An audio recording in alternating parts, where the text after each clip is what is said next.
लोकसभा में एक bill pass हुआ और ये कहा गया कि कोई भी नेता, चाहे वो मंत्री हो, मुख्यमंत्री हो, 30 दिनों तक अगर वो जेल में चले जाएंगे तो उनको निश्चित तौर पर अपने पद से इस्तीफा देना पड़ेगा। ये बिल अव्यवहारिक लगता है। मान लीजिए मुख्यमंत्री हैं कोई, अभी मान लीजिए प्रधानमंत्री नरेंद्र मोदी जी हैं, उन पर कोई महिला यदि आरोप लगा दे कि हमारे साथ छेड़खानी किया, बिना उसके साबित हुए तुरंत में उनको इस्तीफा देना पड़ेगा। विपक्ष की चिंता का मुख्य कारण क्या है? विपक्ष आखिर इतना यदि अच्छा बिल है तो विरोध क्यों हो रहा है? सत्ता से हटाने के लिए साम दाम दंड भेद सब अतिक्रम करते हैं नेता एक दूसरे को फंसाने के लिए। कोई किसी का कहीं मर्डर होगा नाम दे देगा, कन्फेशनल स्टेटमेंट पे नाम आता है। दो भाई की ही लड़ाई देख रहे हैं, तेज प्रताप और तेजस्वी जी की लड़ाई देख लीजिए। एक भाई मुख्यमंत्री बनेगा, दूसरा साजिश करके फंसा सकता है। इसीलिए ये इस पर चिंताएं इतनी गहरी है। तेजस्वी यादव कह रहे हैं कि जो बिल है वो नीतीश कुमार और नायडू को टॉर्चर करने के लिए लाया गया है ताकि वो समर्थन वापस न ले ले मोदी से। प्रधानमंत्री हो या मुख्यमंत्री या कोई मंत्री, अगर 30 दिनों से ज्यादा तक अगर जेल में रहते हैं तो उनकी कुर्सी जो है चली जाएगी। लोकसभा में जो है 130वां संविधान विधेयक पेश किया गया है। इन्हीं सब मुद्दों पर बातचीत करने के लिए हमारे साथ पटना हाईकोर्ट के जाने माने एडवोकेट शिवनंदन भारती जी हैं। सर बहुत बहुत स्वागत है आपका। जी बहुत बहुत शुक्रिया आपका भी। सर लोकसभा में नया कानून पेश किया गया है, क्या कुछ है? देखिए, ये सबसे पहले थोड़ा सा इसको, आप चूँकि आपका एक जिम्मेदार चैनल है तो हम चाह रहे हैं कि इस पर लोगों को, आम जनता को ये पता होना चाहिए कि लोकसभा के अंदर कौन सा बिल आ रहा है, किस पृष्ठभूमि से लाया जा रहा है, इससे क्या लाभ हो सकते हैं और क्या नुकसान हो सकते हैं। संक्षिप्त में 5 मिनट में लोगों को बता दे रहे हैं ताकि इस पर वो पैनी नज़र रखेंगे कि आखिर लोकसभा के अंदर ये जो 130वां संविधान में जो संशोधन का बिल ला रहे हैं कि संविधान में संशोधन करके इस तरह का बिल लाएंगे, क्या है प्रावधान वो समझिए। अभी 20 तारीख को यानी कि कल बुधवार के दिन लोकसभा में एक बिल पास हुआ। बिल का एक प्रस्ताव होता है, उसमें एक कानून का रूप दे दिया जाएगा। अमित शाह जी के द्वारा उस बिल को प्रस्तुत किया गया लोकसभा में और ये कहा गया कि कोई भी नेता, चाहे वो मंत्री हो, मुख्यमंत्री हो, 30 दिनों तक अगर वो जेल में चले जाएंगे तो उनको निश्चित तौर पर अपने पद से इस्तीफा देना पड़ेगा। और अगर वहाँ से वो पास हो जाता है तो ऐसे परिस्थिति में वो उनको अपने पद से उनको हटाया जा सकता है। सत्ता पक्ष का कहना है कि नैतिकता के आधार पर, और एक जो भ्रष्टाचार का मामला होता है उस सब का को ख़त्म करने के लिए इस तरह का बिल होना चाहिए कि नेताओं की मनमानी नहीं चलेगी। कुछ इस तरीके से इनको हटाने का माने उन्होंने कहा कि एक प्रस्ताव आएगा। ये बिल लाने की आवश्यकता क्यों पड़ी? इसको एक पृष्ठभूमि, हाल के राजनीतिक जो अभी घटनाएं आप देखेंगे जिसमें 2-3 मुद्दे बहुत चर्चे में रहे हैं। जैसे उदाहरण के तौर पर आपने देखा होगा कि दिल्ली के मुख्यमंत्री अरविंद केजरीवाल जेल गए, मुख्यमंत्री रहते हुए गए। इससे पहले आपने देखा होगा कि हेमंत सोरेन जी जो हैं झारखंड के मुख्यमंत्री, वो जेल गए। और भी बहुत सारे लोगों का हाल के दिनों में देखा गया कि वो पद पे रहते हुए जेल में चले गए। हालांकि अरविंद केजरीवाल ने कहा कि चलो ठीक है जेल में हमको डाल दो, लेकिन जेल से ही हम सत्ता चलाएंगे, और चलाया भी उन्होंने, इस्तीफा नहीं दिया। बाद में जाके परिदृश्य बदली, सुप्रीम कोर्ट के कटाक्ष के बाद उनको देना पड़ा।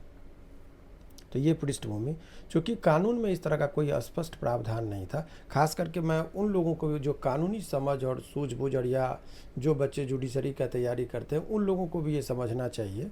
उन लोगों के दृष्टिकोण से मैं आपको पूरा डिटेल में थोड़ा बता दे रहा हूँ कि आम जनता भी समझे कि क्या हो रहा है देश के अंदर। तो ये एक चीज़ें हैं। विपक्ष की चिंता का मुख्य कारण क्या है? विपक्ष आखिर इतना यदि अच्छा बिल है तो विरोध क्यों हो रहा है? ये तर्क दोनों को समझना चाहिए। देखिए, आपको बता दें कि राजनीति जो करते हैं लोग, वो क्यों करते हैं और नेता कौन बनते हैं। पहले और वर्तमान में क्या था? पहले जो नेताओं का काम था कि समाज में जो कुरीतियाँ होती थी उसके विरुद्ध आवाज़ को वो बुलंद करते थे। जैसे महात्मा गांधी को समझिए, अंग्रेज के विरुद्ध उन्होंने लड़ा। भगत सिंह ने अंग्रेजी हुकूमत के खिलाफ लड़ाई लड़ा। तो पहले भी अंग्रेजी हुकूमत में क्या होता था कि कानून का एक चादर ओढ़कर, जो डायरेक्ट नहीं कर सकते थे, कानूनी रूप से उसको बोलते थे कि फांसी की सज़ा। आतंकवादी उनको कहा गया था भगत सिंह को, लेकिन आज के जनरेशन उनको आतंकवादी तो नहीं मानेंगे, देश की बोलते हैं कि वो शहीद हुए। तो ठीक उसी तरीके से महात्मा गांधी को भी जेल जाना पड़ा, कई दिनों तक वो जेल में रहे। अंग्रेज यदि ये कानून बना दिया होता कि कोई भी व्यक्ति जो 30 दिनों तक जेल में रह गया वो कभी राजनीति नहीं कर सकता है, भारत की राजनीति में सक्रिय भूमिका नहीं निभाया था, तो क्या ये नेताएं का जो आज का जो दौर है वो आते? कभी नहीं आते। तो केवल इस आधार पर कि कोई आदमी पर 30 दिन तक, वो 30 दिन में आपको बता रहे हैं यहाँ हाई कोर्ट में, पटना हाई कोर्ट की बात आप समझिए, हाई कोर्ट में यदि आप बेल आज फाइल करते तो कम से कम 1.5 महीना लगता है नंबर पर आने में। तब तो जुडिशरी का सिस्टम को आपको मजबूत करना होगा कि 3 दिन में पूरा डिसाइड हो जाए कि इनका इन्वॉल्वमेंट है कि नहीं है। तो न्यायिक प्रक्रिया में सुधार किए बगैर ये संशोधन बिल आएगा तो कितना इम्प्लीमेंटेशन होगा? तब तो कोई डर से, देखिए आदमी निर्भीकता से राजनीति करता है, अपने कौम की आवाज़ को वो निर्भीकता से रखे, तो वो फियरलेस माने निर्भय तरीके से रखने के लिए कि कोई उसका कुछ नहीं बिगाड़ सकता है, हम पद पे बने रहेंगे, मजबूती से अपने लोगों के लिए लड़ते रहेंगे। ये माहौल कैसे मिलेगा? ये विपक्ष की चिंता है, ये मेरी बात नहीं, वो ये एक पहलू है। तब तो कोई किसी पर झूठा मुकदमा करके, मान लीजिए मुख्यमंत्री हैं कोई, अभी मान लीजिए प्रधानमंत्री नरेंद्र मोदी जी हैं, उन पर कोई महिला यदि आरोप लगा दे कि हमारे साथ छेड़खानी किया, बिना उसके साबित हुए तुरंत में उनको इस्तीफा देना पड़ेगा, तो अस्थिर हो गया। यहाँ की सरकार हमेशा अस्थिर रहेगी, और जब सरकार ही अस्थिर रहेगी तो देश की तरक्की कैसे होगा? जैसे इसके परिणाम ये होंगे कि अभी अमेरिका को कोई डील करना है इंडिया के साथ, तो देखता है कि यहाँ का प्रधानमंत्री मजबूत आदमी है, ये अगले 5 वर्षों के लिए जो ये रहेंगे इस पोस्ट पर, इनके साथ जो हम समझौता करेंगे वो निर्वहन कर सकते हैं, बिकॉज ये कंटिन्यू पोस्ट पर रहेंगे। लेकिन ये जब चाल चलेगी कि नहीं 30 दिन के लिए आप पर आरोप केवल लग गया और आपको जेल जाना पड़ गया, तो आपका चला तो अस्थिरता और अराजकता की स्थिति आ जाएगी। तो ये जो कोई भी व्यक्ति जो आएगा, अभी बिहार में मुख्यमंत्री जी नीतीश कुमार जी हैं, 30 दिन के अंदर में उनको यदि जेल में रहना पड़ेगा तो पता चलेगा सत्ता से हट गए, तो सत्ता से हटाने के लिए साम दाम दंड भेद सब तिक्रम करते हैं नेता एक दूसरे को फंसाने के लिए। कोई किसी का कहीं मर्डर होगा नाम दे देगा, कन्फेशनल स्टेटमेंट पे नाम आता है। कोई अपराधी, जैसे मान लीजिए एक उदाहरण के तौर पर समझिए, अभी पारस में जो आपने घटना देखा, अपराधी पकड़े गए, अपराधी का भी कोई ना कोई विचारधारा होता है, याद रखिए, किसी न किसी पार्टी और धर्म और मजहब से जुड़े हुए लोग होते हैं। वो जानबूझ के वारदात किया, अब उसको पुलिस पूछेगा कि कौन बोला, तो बोलेगा कि हमको नरेंद्र मोदी जी बोले थे मारने के लिए। तब तो नाम जैसे ही इन्वॉल्वमेंट हुआ 5 वर्ष से अधिक है मर्डर के केस में, तो उनको जेल में यदि अनुसंधान के दौरान जाना पड़ा तब तो इस्तीफा देना पड़ेगा। तो ये छोटी छोटी बातों पर भी तब ये बिल अव्यवहारिक लगता है। ये एक चिंता है विपक्षों का कि ये इस तरीके से इतनी आसानी से नहीं होनी चाहिए, नहीं तो फंसा दिया जाएगा। तो देखिए ये एक पहलू है, लेकिन एक सकारात्मक पहलू ये है कि निष्पक्षता रहेगा, नैतिकता पर के आधार पर नाम मेरा आ गया भ्रष्टाचार में तो हमको इस्तीफा दे देना है। ये एक मोरली लोगों में जो है सो एक दबाव रहेगा कि 30 दिन में तो हमको हटना ही है, तो क्यों न पहले से ही हम हट जाएं। तो ये एक चीज़ है, लेकिन इसके आड़ में इसके फ़ायदे कम और व्यापक पैमाने पर अभी वर्तमान में विपक्ष नुकसान ज़्यादा दिखा रहा है कि इसमें नुकसान है। अभी सबको पता है कि केंद्र में जिसकी लाठी उसकी भैंस वाली बात होती है।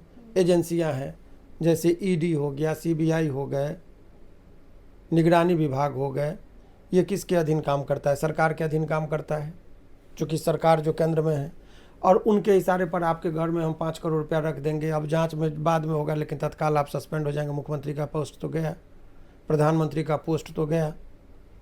तो ये देश में अराजकता की स्थिति नहीं, सरकार ही नहीं रहेगा फिर, और स्थिर सरकार रहेगी, प्रत्येक महीना सरकार बदलने की संभावना रहेगी। आपस में ही जो एक ही पार्टी के अंदर भी बहुत सारे लोग महत्वाकांक्षी रहते हैं कि हमको बनना, जैसे उत्तर प्रदेश में आप चले जाइए तो जोगी जी को हटाने के लिए बीजेपी के भी बहुत लोग हैं कि हमको मुख्यमंत्री बना दीजिए। वही लोग साथ में रह के ही कुछ ऐसा आपत्तिजनक चीज़ रख देंगे, फंसा के उनको जेल भेज देंगे, कुर्सी खाली होगी वो बैठ जाएंगे। बिहार में भी 2 भाई की ही लड़ाई देख रहे हैं, तेज प्रताप और तेजस्वी जी की लड़ाई देख लीजिए। एक भाई मुख्यमंत्री बनेगा, दूसरा साजिश करके फंसा सकता है। हम ये एक उदाहरण दे रहे हैं। तो ऐसे परिस्थिति को भांपते हुए न्यायालय में कहीं लंबी सुनवाई में लंबा वक्त लगता है, तो विपक्ष ने ये चीज़ कहा है, इसीलिए इतना हंगामा बरपा है। एक बात तो ये है। दूसरी बात ये है कि अभी सत्ता पक्ष कुछ भी कर रहा है तो एक संदेहास्पद स्थिति लोगों को मन में हो रहा है कि क्यों कर रहा है। अब ये सत्ता से, चूँकि बहुत लंबे, देखिए भले ही लोग कह दे, ये लोकतंत्र है, यहाँ बहुत लंबे अवधि तक कोई नहीं टिका है। अंग्रेज भी यहाँ से चले गए।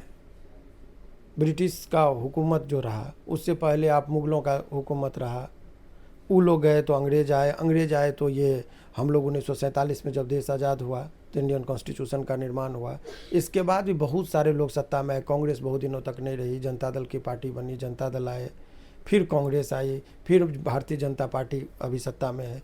तो ये परिवर्तन होता ही है, कोई ना कोई आते हैं जाते हैं। तो देश की जो व्यवस्था है उनको लगता है कि ये जाने वाले हैं, तो आने वाले पर टेंशन न दे के चले जाए कि वो ये खुल के काम ही नहीं कर सके ताकि तरक्की न रुक जाए। क्योंकि सबको पता है कि बहुत लंबे अवधि तक यहाँ सत्ता में आप कोई नहीं रह सकता। 10 साल 15 साल बहुत होता है, रिकॉर्ड है ये आज़ादी के बाद कि एक ही प्रधानमंत्री तीसरा टर्म पूरा कर रहा हो। नेहरू जी के बाद नेहरू जी भी 10 साल नहीं रहे थे।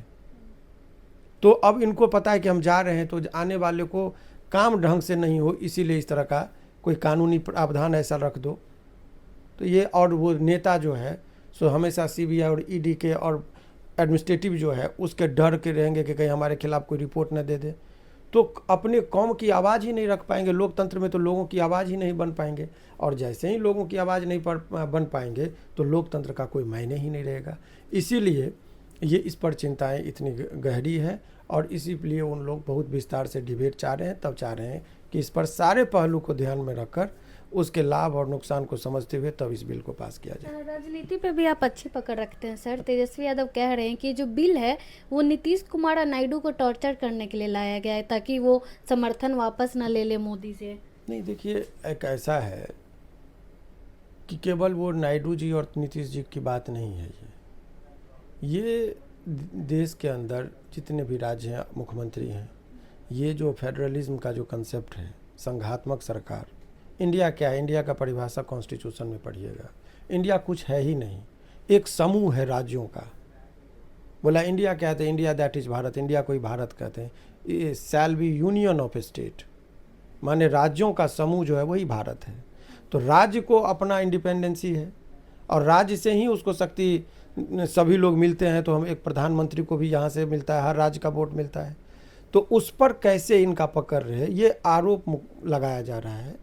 लेकिन ये तो परिणाम तो देखने को ही मिल रहा है कि मुकदमा में अभी आप देखिए, एक छोटा सा उदाहरण समझिए। राजवल्लभ यादव लगभग 5 वर्षों तक जेल में रहे, लेकिन हाई कोर्ट ने बाइज्जत बरी किया। क्या उनका वो पल लौट के आ सकता है? तो उनकी सारी चीज़ तो चली गई। इसीलिए केवल आरोप, कोई आदमी सरकारी नौकरी में जाना होता है, बहुत अच्छा होनहार लड़का है, बगल का पड़ोसी जलता है, बोलता है इसको झूठा मुकदमा में डाल दो, कैरेक्टर सर्टिफिकेट नहीं बनेगा। इतना होनहार होने के बावजूद उसका कैरेक्टर सर्टिफिकेट नहीं बनता और नौकरी से वंचित रह जाते हैं। तो जब आम जनताओं के बीच में, जब ग्रामीण स्तर पर इतना निम्न स्तरीय कार्य होता है, तो राजनीतिक स्तर पर तो कांटों भरा कुर्सी उसको कहते हैं, जैसा आपको दिखता वैसा होता नहीं है। तो ये तमाम तरह की चिंताएं लोग जाहिर कर रहे हैं, और कानून जब भी कभी आता है तो उसके नकारात्मक और सकारात्मक दोनों पहलू पर डिस्कशन होना ही चाहिए। वही अभी हो रहा है। इसीलिए तेजस्वी जी का ये कहना एक राजनीतिक आरोप भी हो सकता है, लेकिन गहराई से चीज़ों की विवेचना करने पर अभी एक नाफा क्या, नुकसान क्या इस बिल पर, वो सभी लोगों को इसके लिए अधिकृत होते हैं। पार्लियामेंट के अंदर जितने भी मेंबर हैं वो लोग सारी बातों को रखते हैं। बहुत बहुत धन्यवाद सर। हमने इस कानून के सकारात्मक और नकारात्मक दोनों पहलुओं पे बातचीत की। बाकी आप क्या कुछ सोचते हैं अपनी राय कमेंट बॉक्स में ज़रूर दें। धन्यवाद।